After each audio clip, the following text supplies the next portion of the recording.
Hello students, कैसे आप सभी। तो हमने लास्ट वीडियो में पढ़ा था सिग्निफिकेंट फिगर राउंडिंग ऑफ के बारे में। आज हम जो सिग्निफिकेंट फिगर राउंडिंग ऑफ है उन्हीं के से रिलेटेड टॉपिक्स की बात करेंगे कि जो सिग्निफिकेंट फिगर है उनको हम अर्थमेटिक ऑपरेशंस पे कैसे लगाते हैं। तो जो arithmetic operation, multiplication, addition, division, subtraction, these are arithmetic operation. तो कोई भी हमारे पास मेजर्ड क्वांटिटी है उनका हम ऐड कर रहे हैं, तो जो आंसर आएगा उस आंसर में कितने सिग्निफिकेंट फिगर होंगे, तो ये सब चीज़ें आज हम पढ़ने वाले हैं। ठीक है, तो मैंने पहले ही डेफिनेशन लिख दी है ताकि ज़्यादा लंबा वीडियो ना बने। तो पहला जो है इसमें जो आपके पास अर्थमेटिक ऑपरेशन है, सिग्निफिकेंट फिगर इन एडिशन और सब्ट्रैक्शन, कि क्वांटिटीज का एडिशन और सब्ट्रैक्शन जो होगा उसमें सिग्निफिकेंट फिगर कितने हम लेंगे, कैसे आपके पास आएगा। एक एग्जांपल के जरिए समझते हैं हम पहले। तो एक एग्जांपल हमारे पास, जैसे दो तीन हमारे पास नंबर है 7.21, इसके अंदर हम ऐड कर रहे हैं 12.141, इसमें ऐड कर रहे हैं 0.0028। ये कुछ नंबर्स हमने लिखे हैं, 3 नंबर, इनको हम ऐड कर रहे हैं। तो जब ऐड करेंगे तो कितना आ जाएगा एडिशन इसका, 83539 तो टोटल जो सम आएगा हमारे पास वो इतना आएगा। अब हमारा जो करेक्ट आंसर लिखा जाएगा एडिशन के बाद में, जो करेक्ट आंसर लिखा जाएगा वो इस रूल के अकॉर्डिंग लिखा जाएगा। क्या है कि इन एडिशन और subtraction the final result should be reported to the same number.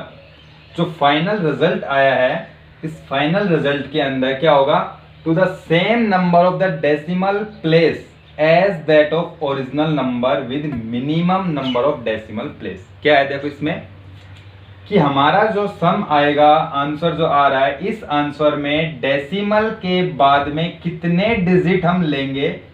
तो डेसिमल के बाद में हम जो डिजिट लेंगे वो हम क्या करेंगे, इन नंबर में देखना है कि इन नंबर्स में डेसिमल के बाद में मिनिमम डिजिट कितने हैं। तो इसके अंदर डेसिमल के बाद में मिनिमम डिजिट है 2, इसमें डेसिमल के बाद में डिजिट है 3, इसमें डेसिमल के बाद में डिजिट है 4। तो मिनिमम डिजिट कितने हैं डेसिमल के बाद में, तो मिनिमम है आपके पास 2। तो हमारा जो आंसर आएगा वो डेसिमल के बाद में 2 डिजिट तक हमें लेना है। तो जो करेक्ट सम लिखा जाएगा, करेक्ट सम हम लिखेंगे तो कितना लिखेंगे, तो डेसिमल के बाद में 2 डिजिट तक, तो 19.35, ये हमारा जो यहां पर है करेक्ट सम आएगा इन सभी नंबर्स का।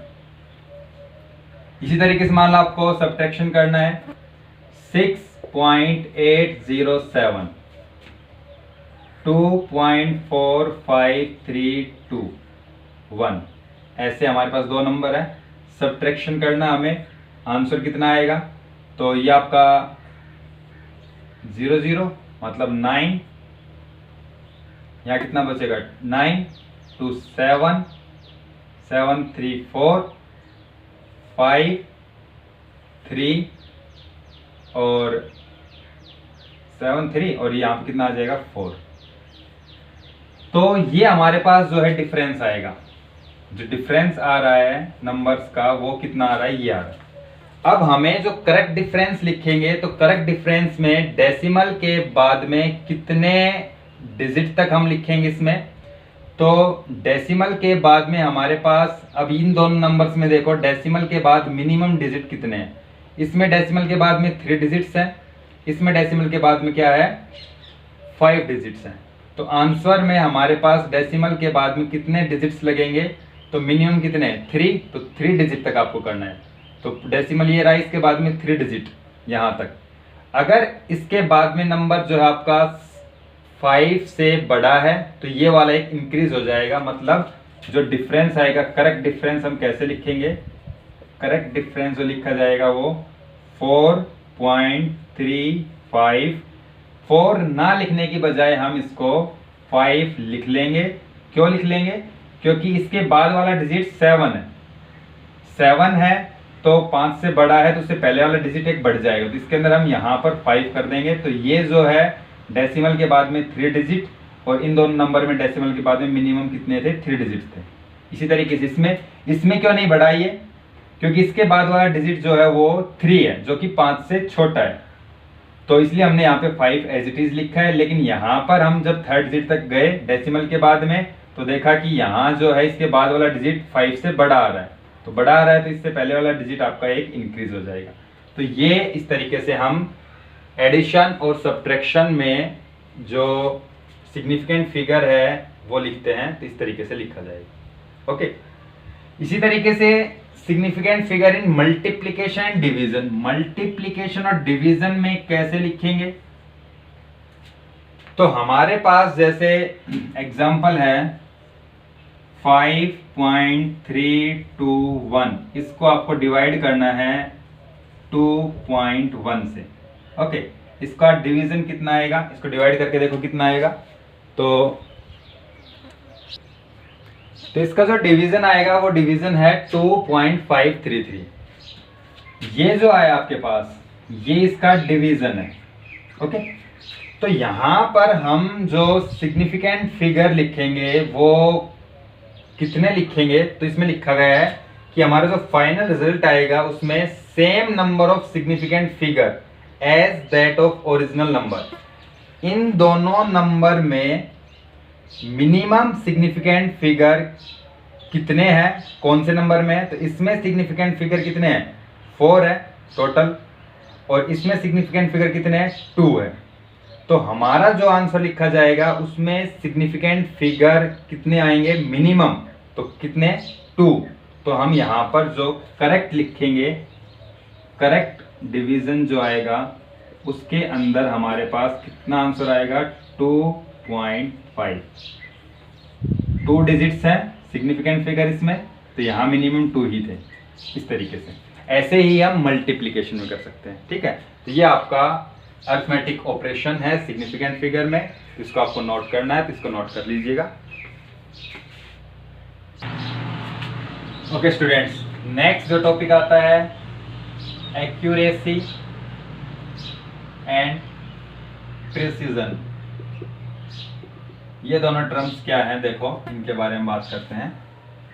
तो फिजिक्स में हमारे पास मेजरमेंट सबसे इंपॉर्टेंट चीज है। किसी भी क्वांटिटी को हम मेजर करते हैं, तो मेजर करते समय हमारे पास कई बार क्या होता है कि जो एक्चुअल जो वैल्यू होती है वो वैल्यू ना आकर उससे थोड़ी सी कम या थोड़ी सी ज्यादा हमारी मेजरमेंट आ जाती है। ऐसा क्यों होता है, ये एरर कहलाती है, जो हमारे नेक्स्ट वीडियो में आएगा कि एरर्स क्या होती हैं, तो किस कारण से एरर्स आती है, तो वो वहां डिस्कस करेंगे हम। तो ये जो एरर है, गलती है कि जो एक्चुअल मेजरमेंट थी उस उतनी ना आकर उससे अलग आना, ठीक है, तो ये एरर होती है। तो जैसे हमारे पास ये मार्कर है, इस मार्कर की लेंथ मान लो 6.25 इंचेस है, हमने मेजर किया आया 6.21, तो मतलब हमारे जो मेजरमेंट है वो उसमें कहीं ना कहीं गलती आ रही है ना। तो वहां पर उससे रिलेटेड हमारे पास 2 टर्म्स हैं, एक एक्यूरेसी एंड प्रिसीजन। तो पहले बात कर लेते हैं हम एक्यूरेसी की, कि एक्यूरेसी क्या होती है, कि एक्यूरेट वैल्यूज। तो एक्यूरेसी को हम लिखते हैं डिग्री ऑफ क्लोजनेस, ठीक है, और प्रिसीजन को लिखा जाता है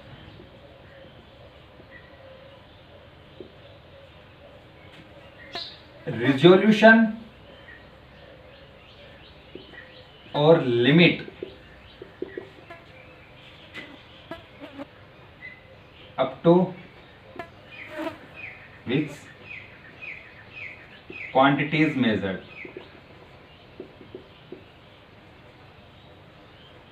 कैसे, देखो एग्जांपल के जरिए हम दोनों समझ लेते हैं एक्यूरेसी को और प्रिसीजन को। जैसे मान लिया हमारे पास ये जो मार्कर है, इस मार्कर की एक्चुअल लेंथ, जो एक्चुअल लेंथ है इस मार्कर की, वो है हमारे पास 6.253 इंच। ये हमने मान लिया कि इसकी जो ट्रू वैल्यू है, वास्तव में ये मार्कर कितना लंबा है, इसकी लंबाई कितनी है, इसकी लंबाई है 6.253 इंच। ओके, अब हमने एक डिवाइस की हेल्प से मेजर किया, इसको माप रहे हम। मापने के लिए हमारे पास अलग अलग डिवाइसेस होते हैं, जैसे वर्नियर कैलिपर हो गया, स्क्रू गेज हो गया, स्केल हो गए, ठीक है। तो हमने इस मार्कर की लेंथ को मेजर किया तो हमारे पास लेंथ आई, हमने जब मेजर किया तो जो लेंथ है वो आई हमारे पास कितनी, तो वो आई 6.24 इंच। जो हमने मेजर्ड किया है तो मेजर्ड जो वैल्यू है वो आई। अब हमारी जो मेजर्ड वैल्यू है 6.24 और जो इसकी वास्तव में जो लंबाई है वो है 6.253। मतलब हमने जो मेजर किया है वो वैल्यू इस वैल्यू के नियरली क्या है, क्लोज है, 6.25 और 6.24। मतलब ये जो हमारी मेजर्ड वैल्यू है ये इसके नजदीक लाई कर रही है, इसके बिल्कुल क्लोज है ना। तो यहाँ पर हमने जो मेजर किया है तो ये वैल्यू जो है ये वैल्यू एक्यूरेट है, मतलब यहाँ पर एक्यूरेसी हाई है, ज्यादा एक्यूरेसी है। अब मान लो हमने दोबारा मेजर किया सेकंड टाइम में मेजर किया और इसकी लेंथ आई 6.20 इंच। यहां 6.20 इंच और वास्तव में जो लंबाई है वो 6.253। इससे ये वैल्यू काफी अलग है, 6.20 और 6.25 काफी डिफरेंस है। तो यहां जो एक्यूरेसी है, जैसे हमने ये मेजर किया था और इतना, तो इन दोनों मेजरमेंट में से ये वाली जो है लेस एक्यूरेट है, इसकी एक्यूरेसी कम है, करेक्टनेस जो है वो कम है, क्लोजनेस जो है, डिग्री ऑफ क्लोजनेस की ये वैल्यू इस वैल्यू के ज्यादा क्लोज नहीं है, जबकि ये वैल्यू इसके क्लोज थी। तो मतलब ये वैल्यू जो है ये एक्यूरेट है और इसकी एक्यूरेसी क्या है, कम है। तो एक्यूरेसी होती है डिग्री ऑफ क्लोजनेस, कि आप जो वैल्यू मेजर कर रहे हैं वो एक्चुअल वैल्यू के कितना नजदीक आ रही है, that is accuracy. Okay, clear. और प्रिसीजन क्या होता है, प्रिसीजन का मतलब होता है रिजोल्यूशन या लिमिट, कि आप जो मेजर कर रहे हैं वो कितना छोटे से छोटा मेजर कर पा रहे हैं, कितना महीन से महीन मेजर कर पा रहे हैं, ठीक है। जैसे एग्जांपल हमारे पास है कि हमने फिर थर्ड टाइम मेजर किया, मेजर्ड लेंथ है ये सारी, मेजर कर रहे हैं हम, थर्ड टाइम हमने मेजर किया और मेजर किया तो ये आया 6.31258 इतने इंच। तो यहां देखो ये जो वैल्यू है 6.31 और यहां 6.25, तो ये वैल्यू एक्यूरेट तो नहीं है। जो प्रिसीजन होता है उसका एक्यूरेसी से कोई लेना देना नहीं होता है। यहां प्रिसीजन का मतलब है कि आप जो मेजर कर रहे हो कितना ज्यादा लिमिट उसका रिजोल्यूशन है, कितना रिजोल्यूशन तक उसको मेजर कर पा रहे हैं। जैसे यहाँ पर हमने 6.312578 इतने इंच तक, इतनी डेसिमल के बाद में आप यहाँ तक पहुंच गए, तो यहाँ पर आपकी जो प्रिसीजन है वो ज्यादा है ना। वैल्यू एक्यूरेट नहीं आ रही, वैल्यू से काफी ज्यादा अलग है, लेकिन आपकी मेजर करने की जो रिजोल्यूशन है, लिमिट है, वो काफी ज्यादा। तो यहाँ पर जो एक्यूरेसी, जो क्या नाम है, प्रिसीजन है, हाई प्रिसीजन है। जैसे फिर हमने मेजर किया, मान लो फोर्थ टाइम मेजर कर रहे हैं और जो हमारी मेजरमेंट आ रही है वो आ रही है 6.325 इतना इंच। तो यहां पर आपकी जो मेजरमेंट है, ये मेजरमेंट, इसका जो प्रिसीजन है वो इसके कंपैरिजन में काफी कम है। यहां सिर्फ आप डेसिमल के बाद में 3 पॉइंट तक जा पा रहे हैं और इसमें आप डेसिमल के बाद में 6 पॉइंट तक मेजर कर रहे थे।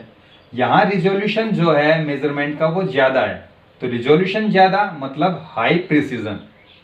और यहाँ जो है डेसिमल के बाद में 3 डिजिट तक आप मेजर कर पाए, तो यहाँ जो प्रिसीजन है वो कम है, लेस प्रिसीजन,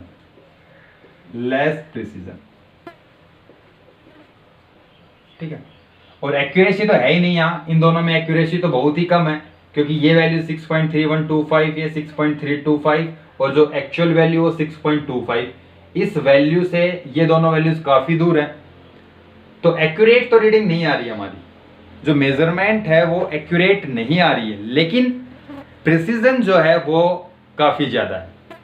ओके, तो ये हमारे पास एक्यूरेसी और प्रिसीजन का मतलब होता है। तो हम जब क्वेश्चंस करते हैं, प्रैक्टिकल्स करते हैं, तो वहां पर हम मेजरमेंट लेते हैं, तो वहां पर आपकी वैल्यू कितनी एक्चुअल वैल्यू के नजदीक आ रही है, कितना क्लोज हम जा पा रहे हैं, वो एक्यूरेसी होगी हमारी। और हम कितना छोटे से छोटा मेजर कर पा रहे हैं, वो हमारे पास प्रिसीजन होगा, ठीक है। जैसे एक एग्जांपल और देता हूं मैं। ओके, तो यहां पर एक एग्जांपल मैंने लिखा है, 3 स्टूडेंट्स हैं, वो एक मेटल के पीस का मास मेजर कर रहे हैं, जिसका एक्चुअल मास है 0.420 ग्राम। तीनों स्टूडेंट्स ने 3 रीडिंग्स ली और फिर उनका एवरेज निकाल लिया। ओके, तो पहला स्टूडेंट ए स्टूडेंट है, पहली बार मेजर किया 0.42 ग्राम, इतना मेजर किया उसने। सेकंड टाइम में 0.41, थर्ड टाइम में 0.40, मतलब उसकी हर बार जो वैल्यू आ रही है वो डिफरेंट आ रही है। और एवरेज उसने निकाला तो एवरेज उसका है 0.41, जबकि एक्चुअल जो है वो 0.420 ग्राम है। तो ये वैल्यू इस वैल्यू से काफी ज्यादा अलग है, ये 0.420 और ये 0.41। तो इसका मतलब कि ये जो है ए स्टूडेंट वो एक्यूरेट नहीं है, उसकी एक्यूरेसी कम है। एक्यूरेसी की बात हो गई। प्रिसीजन चेक करना आपको कि प्रिसीजन जो है वो कितना हाई है या लो है। तो यहाँ 0.42, इसका जो मेजरमेंट है रिजोल्यूशन यहाँ तक है, इसमें जो रिजोल्यूशन है वो भी आपका 2 डिजिट तक है, इसमें रिजोल्यूशन आपका 2 डिजिट तक है। तो यहाँ जो रिजोल्यूशन है उसका जो क्लोज, उसकी जो क्या नाम मेजरमेंट की रिजोल्यूशन है, वो रिजोल्यूशन एक्चुअल जो रिजोल्यूशन है उससे काफी ज्यादा अलग है। तो यहाँ पर उसकी मेजरमेंट जो है वो ना तो एक्यूरेट है, क्योंकि एक्यूरेट उसकी वैल्यू सही नहीं आई बिल्कुल ये, और ना वो प्रिसाइज है। तो ना उसकी एक्यूरेसी है, ना वो प्रिसाइज है। A student. बी की बात करें, बी स्टूडेंट की मेजरमेंट ये है।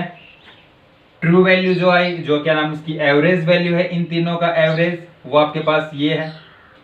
तो यहां देखिए हम, तो 0.416 ग्राम, 0.415 ग्राम, 0.415 ग्राम, यहां पर तीनों मेजरमेंट इस एक्चुअल वैल्यू से अलग है। ओके, तो इसका मतलब कि जो उसकी मेजरमेंट आ रही है वो ट्रू वैल्यू से अलग आ रही है। तो वो जो स्टूडेंट है सेकंड वाला, वो लेस एक्यूरेट है, एक्यूरेसी बहुत ही कम है। प्रिसीजन की बात करें तो प्रिसीजन जो है उसकी वैल्यूज का ये 4.416, 0.415, 0.415, तो यहाँ उसका जो प्रिसीजन है वो अच्छा है। तो यहाँ पर जो प्रिसीजन है वो गुड प्रिसाइज। और थर्ड स्टूडेंट की बात करें तो थर्ड स्टूडेंट की मेजरमेंट है 0.421, 0.420, 0.420। तो यहाँ पर उसने 2 बार वैल्यू जो मेजर की है वो बिल्कुल एक्यूरेट जो वैल्यू आती है उसके मेजर की है ना। और एवरेज वैल्यू जो आ रही है वो भी आपके पास क्या आ रही है, जितनी ट्रू वैल्यू एक्चुअल वैल्यू है। तो इसका मतलब जो थर्ड स्टूडेंट है, थर्ड वाला स्टूडेंट मोर एक्यूरेट है और मोर उसका प्रिसाइजन है। तो इस तरीके से इस एग्जांपल में हमारे पास एक्यूरेसी और प्रिसीजन को हम समझ पाते हैं। ठीक है, तो इतना आपको इसमें करना है, इसको नोट कर लीजिएगा।